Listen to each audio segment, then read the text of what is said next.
What the fuck is up, Glow Gang? It's your boy Glow. I'm coming at y'all with this UFC Fight Night Garcia versus Onama fight picks and predictions.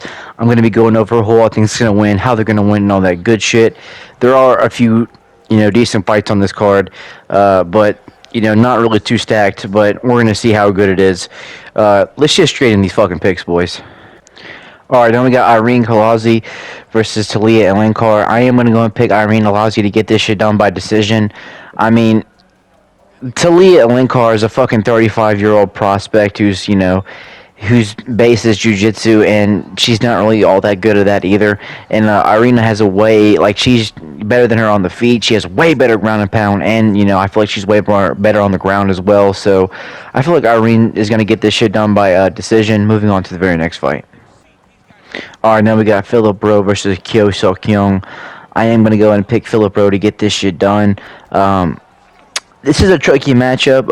Kyoseok did just beat fucking Oban Elliott. A lot of people were fucking pissed off about that.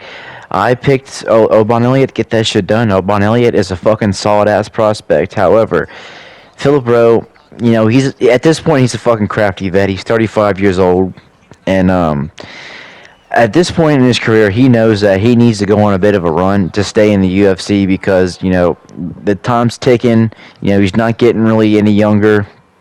And he's had his ups and downs, so now he needs to make a little run, to get something going, right?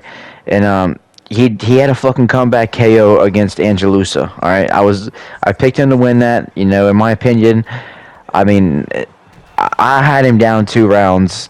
Going third, right? He was doing good. He was doing really good. But I just feel like with the ground, or not the ground defense, the fucking, the takedown defense, he really just needed to work on. He's a great fucking grappler in terms of, jiu-jitsu, but he's really always struggled with the takedown defense. And, that's really how Ko Seo-kyung, beat Oban Elliott, was with the takedowns and the fucking, and told him against the ground, like ground control, especially the time. And he had, a few different ground and pound shots, so it wasn't all fucking just holding him against the ground. But against Oban Elliott, that's what he really had to do. He's 5'8", and Philip Rowe 6'2". Philip Rowe has almost a 9-inch reach advantage, so I feel like in this fight he's gonna have to use that in order to win. But I think Philip Rowe is gonna get this shit done by decision. He's gonna get this shit done by decision, and I feel like he's gonna be able to, really show his takedown defense and show us if he's actually been working on it. If not, I mean, I feel like he's really gonna get cut. He's really hasn't. He needs to go on a run, or he's gonna get cut. That's how I really see this one. So Philip Rowe's gonna get this shit done by decision. Moving on to the very next fight. Moving on, we got Elise Ardelene versus Montserrat Ruiz. I am going to go ahead and pick Elise Ardelene to get this shit done by second round submission.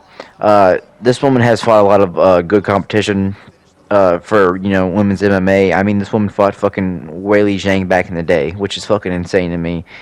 Montserrat has been finished in all 3 of her losses in the UFC. She's 1-3, so this is basically an easy fucking win for Elise Ardelene to get this shit done. So I'm picking Elise Ardelene to get this shit done by second round submission. Moving on to the very next fight. Alright, now we got Caitlin Vieira versus Norma Deont. UFC, fuck you. This is the 3rd fucking women's fight back to back. I mean, bro, what the fuck? Why do you guys do this to us? Seriously, fuck yourself. Go fuck yourself. Seriously. I'm picking Norma Deont to get this shit done by decision. Caitlin Vieira is really good on the ground, so I feel like Norma Deont has to be careful, in terms of going for grappling exchanges, if she does. But I feel like she can, just piece fucking Caitlin Vieira up on the feet. I mean, she absolutely fucking just slaughtered fucking Irene Aldana. I mean, she hasn't fought since September of 2024, so it's been a little while. But I feel like she's been cooking up. She's been on why the fuck am I stuttering? She's been on a little bit of a hot streak. So she hasn't lost since fucking Macy Chiasson and since 2022. So she's on a hot streak. Caitlin Vieira not really looking that good. Took She did take fucking Kayla Harrison to a decision, so I feel like, that's very telltale. Like, I don't feel like Norma Jamon's gonna be able to finish Kayla Vieira, but I feel like she's gonna get the decision over her. So, yeah, I'm gonna go and pick Norma Jamont to get this shit done by decision. Moving on to the very next fight. All right, now this is an interesting one. We got Dante Johnson versus Cedricus Dumas. Uh, Dante Johnson making his UFC debut. Only 6-0.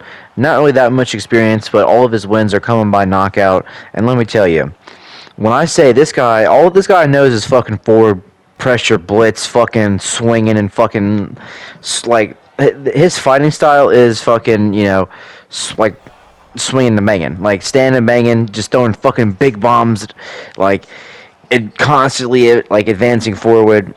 And honestly, at this point in Cedricus's career, he's looked like shit. I mean, like he is coming off of a no contest against Zachary Reese, where he got kicked in the balls, like really earlier on in the fucking, or I want to say like later on in the first round, and a really shitty thing to happen.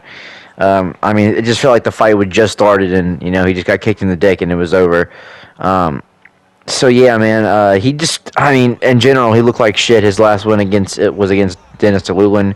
Tululin is a fucking can. It looked like shit, and yeah, I mean, everybody he's won against is not fucking good. I mean, he beat Abu Azaitar and Cody Brundage. I mean, do you want a fucking cookie? I mean, seriously, that's terrible. I mean, you're 3-3-1 in the UFC. I mean, it doesn't really look like you're taking your career seriously. Look like you're focused on other shit. Dante Johnson, Dante Johnson is gonna knock out Cedricus Dumas in the first round. That is my prediction.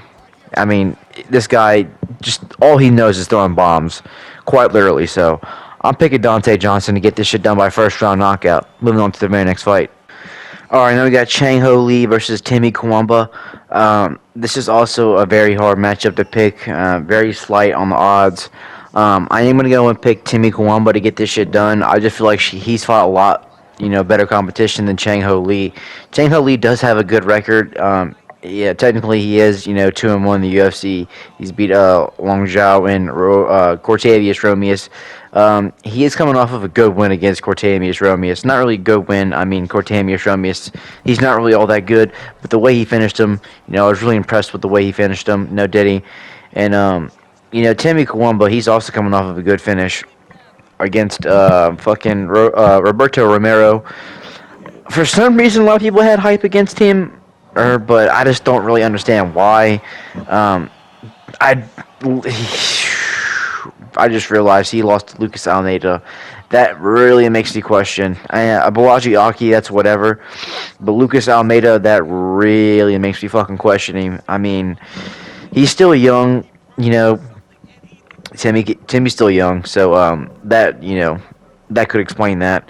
But he did he had a really good finish against Roberto Romero. Both these guys are coming off good finishes. This is gonna be I feel like this is gonna be a little scrap. This is definitely gonna be a little scrap. Definitely gonna be a back and forth in my opinion. A lot of good boxing. I feel like we're not gonna see a lot of grappling. It's gonna be a lot of the boxing, a lot of striking, which I like. So yeah, I feel like Timmy Kwamba is gonna get this shit done by probably second or later third round knockout. He's got really good hands. I mean, he has no ground game at all. No jiu-jitsu. Has decent wrestling, decent takedown defense. So, yeah, Chang Ho Lee. Yeah, I don't feel like you're gonna get this shit done. I'm gonna go and pick Timmy Kwamba to get this shit done by later third round KO. Moving on, headlining the prelims, we got Billy Elakana versus Kevin Christian. I am going to go and pick Billy Elakana. However, I am very nervous about this pick because although I will admit I was not right about Billy Elakana, I mean, I will say I was really wrong about him. He is, he is a decent prospect. However, this guy, fucking Kevin Christian, all of his wins are by finish. I mean, that's very dangerous. I mean, he's coming off of a fucking armbar, submission over against Francesco Mazzano on the Contender Series. But Billy Elakana, I will say I was really wrong about him. He is a really good, decent prospect. He has really good wrestling. I will say he does need to work on the jiu-jitsu a little bit more because I feel like he he creates a lot of opportunities for himself to get the finish, but I feel like he don't see it. He really don't see it. Um, really great wrestler. I am going to go and pick Billy. I'm really scared for him though. And yeah, man, Billy's going to get this shit done though. He's going to get this shit done by decision. Moving on to the very next fight. All right, then we got Cody Durden versus Alan Nascimento. I am going to go and pick Alan Nascimento to get this shit done. Cody Durden's been on a little bit of a rough streak right now. He lost to Josh Van. He got absolutely fucking just pieced up. And he got knocked out by Jose Ochoa. That was very impressive to me. Jose Ochoa really fucking impressed me with that fucking knockout. His last win was against Matt Chanel, and let's be honest, Matt Chanel has been fucking finished more than I can fucking count. All right, no fucking Diddy has been finished more than I can fucking count. All right, so that's not really all that impressive to me. And yeah, he's 34 years old. That cut to flyweight must fucking suck, especially being that like he's been fucking tested like here recently. All right, like I mean, he's been getting finished a lot. All right. So, and Alan Nascimento, if he beats Cody Durden, I seriously think they're going to give him a ranking spot. They're going to give him a ranked fighter after this. So yeah, I'm going to go and pick Alan Nascimento to get this shit done by decision. Moving on to the very next fight. All right, now we got Charles Radkkey versus Daniel Frenza. I'm going to go and pick Charles Radkkey to get this shit done by first round knockout. Daniel Frenza, I have never seen somebody get dropped that many times. And let's be honest, you lost to fucking Ruiz McKee. All right, that guy he's not UFC level. I'm sorry, I fuck with Ruiz McKee. He's a phenomenal fucking human being. Great, he's a great fighter, just not UFC level competition. You got dropped like no joke, like 5 or 6 times, like with fucking the simplest shit, like jabs. It don't even look like it, like you're for real, like no fucking umph behind it. Like I have never seen a more fucking embarrassment in my fucking entire life. Charles Radkkey, actually decent fighter. You know, he gets a lot of shit, but in my opinion, he's actually pretty good. His last win against his last win is against Matthew Selsberger, knocked him out in the first round. This guy beat Blood Diamond. He beat the fucking GOAT Blood Diamond. All right, come on now. I mean, this guy should get a fucking title shot just based off that. But in all seriousness, like Daniel Frenza, I don't feel like I don't know what to say about this shit because I feel like this is clearly like the most obvious fucking pick on the whole entire card. Charles Radkkey is going to get this shit done by first round knockout. Moving on to the very next fight. All right, now we got Yetur de Valley versus Isaac Dargaryen. Now I did just switch my picks. All week I've been saying I'm going to go and pick Yetur. I am going to go and pick Isaac Dargaryen. He seems like the way much better prospect. Especially like in terms of like mixing it all together. All of his wins are by finish. We would like to see that. Although I understand he did lose to Christian Rodriguez.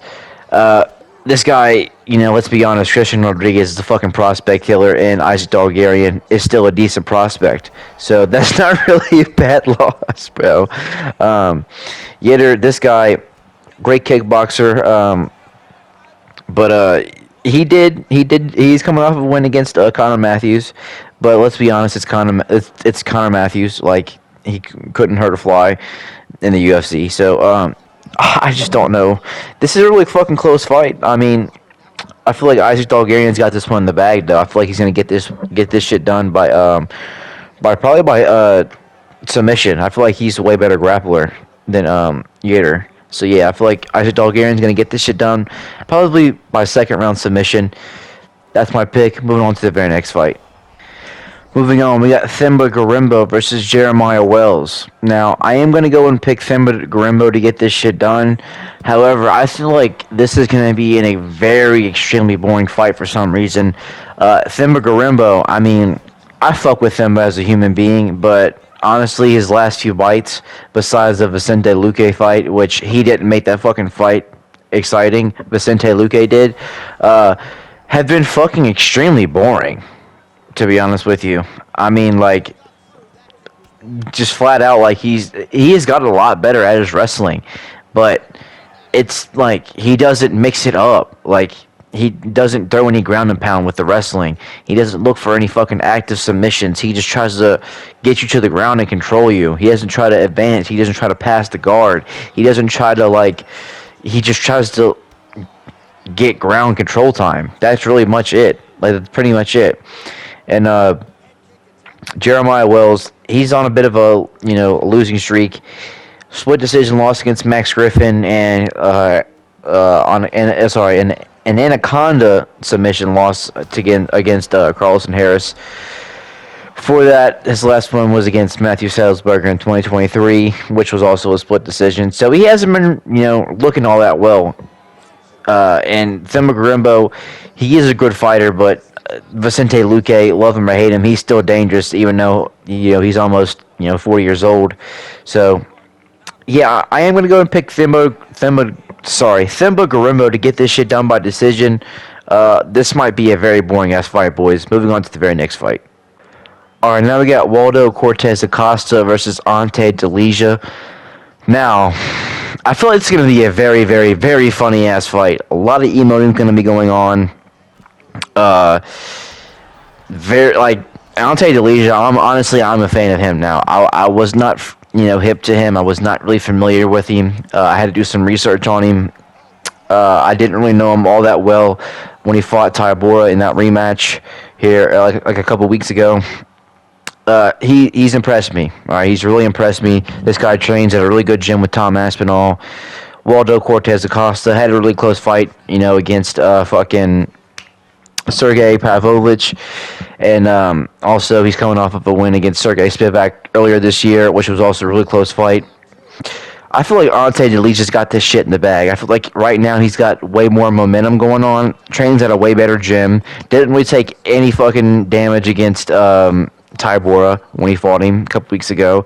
So I like the I like the early turnaround for this guy, and I feel like he's just way better on the ground, a lot more dangerous on the feet, a lot more sharper.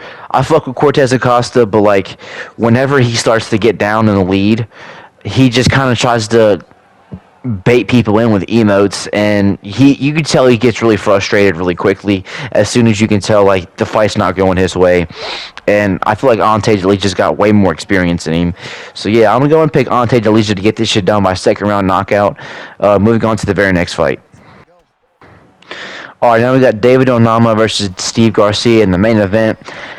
I am gonna go ahead and pick Steve Garcia, and honestly, I'm not going to sugarcoat this shit. I don't know why the odds aren't higher enough for Steve Garcia.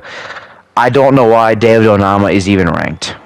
To be all the way honest with you, like, congratulations, you got a fucking old head Onk win over Giga Chikadze, which you barely fucking won that fight. I don't believe David Onama is rankings material. I genuinely don't believe that. I don't think he's good. I feel like Steve Garcia is way better than David Onama, and I feel like he's just going to knock him out probably in the second or third round. David Onama is tough. He can take a beating, and he can go at a high pace, but as soon as he gets tired, he starts to diminish a lot. I'm not going to lie, and starts to slow down. I don't understand why the odds aren't higher for Steve Garcia. He's an absolute fucking Chad. He's going to get the knockout in the third round. That's my prediction, boys.